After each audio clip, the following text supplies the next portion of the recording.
کبھی خوشحالی ہے، کبھی بدحالی ہے، کبھی خوشی ہے، کبھی غمی ہے، کبھی پیسہ ہے، کبھی پیسہ نہیں ہے، کبھی امیری ہے، کبھی غریبی ہے۔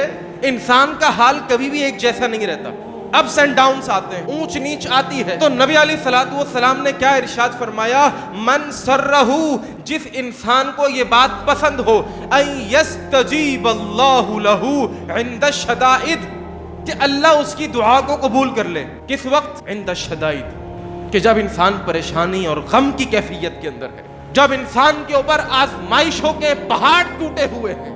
اور کون نہیں چاہتا کہ جب انسان پریشان ہو اور اس کیفیت میں اپنے رب کے حضور ہاتھوں کو اٹھائے اور انسان کی پریشانی ختم ہو جائے؟ ہر کوئی چاہتا ہے۔